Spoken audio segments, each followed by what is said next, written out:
You want to be a truly empowered man, sorry, woman, or woman?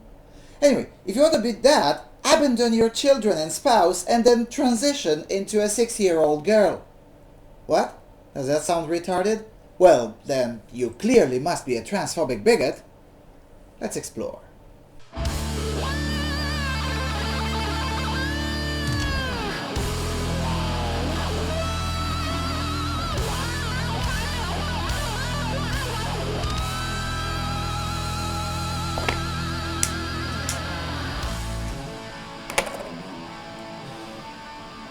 Hello everyone, and welcome to the Freedom Alternative. Now, as I said in multiple videos, from time to time I fall under the mistaken impression that I have indeed seen full degeneracy. But then that mistaken impression is quickly dispersed by yet another story that makes the previous degeneracy look mild in comparison. And I'm going to read this verbatim from a highly respected and politically correct source.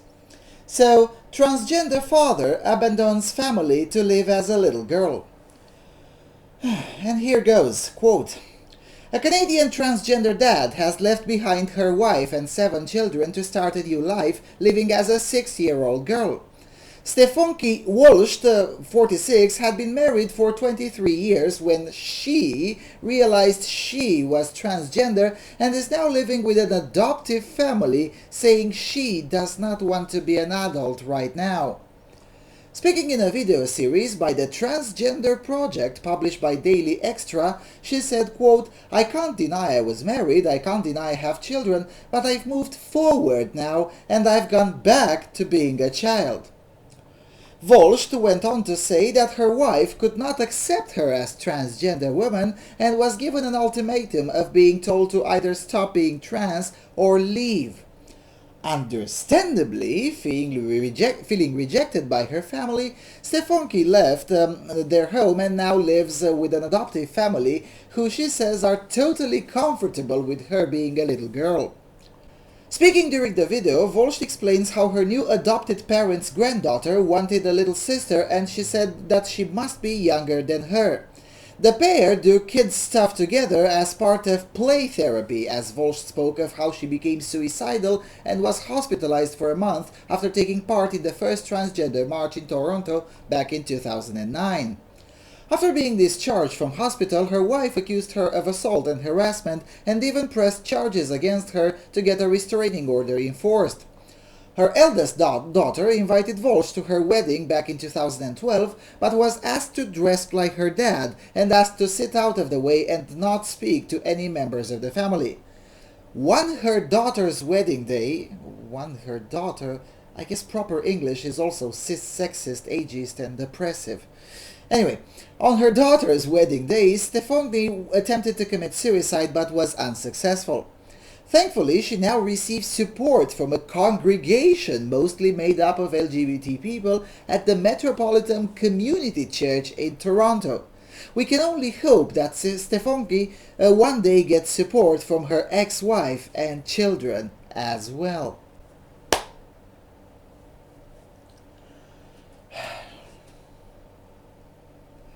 There's a church for crying out loud for such thing, and an adoptive family where the psychological integrity of the actual minor is, well, ignored. And that's absolutely fine with the Child Protective Services and other governmental services in Canada. What's not fine is a private Catholic school teaching, well, Catholicism. It's also a big no-no to take your grandchild to religious services, and if you disagree, your contact with the child can be forbidden. But exposing a 7-year-old to the outbursts of an obviously disordered man with fetishes for children who thinks he's a 6-year-old girl? Yep, that's absolutely fine. Nothing wrong with that. It's just diversity and progress. Don't you see? Now, rumor has it that this arrangement with the adoptive family is actually a sexual one, which, let's face it, doesn't surprise anyone too much, but since that's not confirmed, I would rather refrain from further comments on that, just like I will refrain from commenting on the assault and harassment and subsequent restraining order business. The easiness with which anyone with a vagina can get a restraining order against anyone with a penis in the Canadian system is so astounding that the mere existence of such an order shouldn't tell anything to anyone about the reality on the ground. I mean, maybe this loon is an abuser, but more evidence is needed since a restraining order has a huge chance of being absolute bollocks in the feminist theocratic Republic of Canada. Yes, yes, I know Canada is not a republic, but it is today. However, what we can indeed say about this guy is that he is at least a prick with a propensity towards being a bully and a cry-bully at the same time, if you can believe that. I mean, he's whining on social media that someone is being mean to him in comment sections and then turns around and calls for the special snowflake army to dox anyone who disagrees with him. And then, of course, he goes pretty tough for a 60-year-old girl and calls anyone who wants a piece of him to meet him personally. How girly. I mean, we all know that 60-year-old girls are hardly waiting to put up a physical fight over disagreements, right? Oh, wait. Sorry, I forgot. It's all a social construct. They would if they weren't being indoctrinated with this patriarchal ideology or something, or some demented shit like that. Sorry, I seem to have lost my progressive compass these days.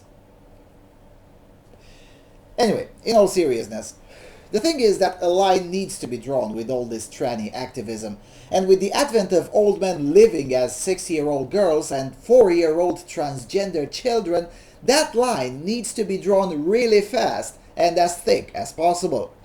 No, it's not bigotry to want to protect children from such degeneracy, and it's not bigotry to suggest that this man needs mental health services. On the contrary, it's actually quite an argument from compassion.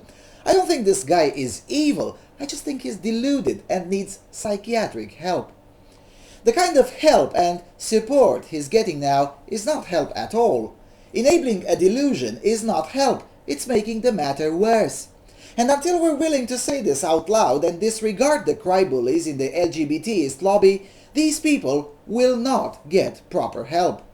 The 15 minutes of fame and the special snowflake status will wear off in a few months, or maybe a year or two. And then what? I mean, no matter how you look at it, this state of lunacy and shaming everyone into playing this demented pretend game is not sustainable.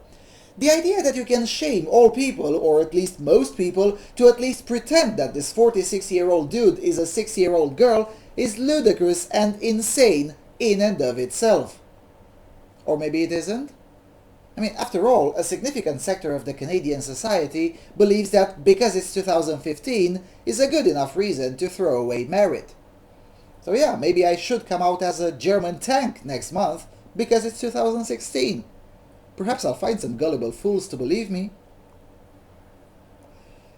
Amazing. Anyway, that's all I had to say. Thank you all for watching, and see you around. I'll do my alternative.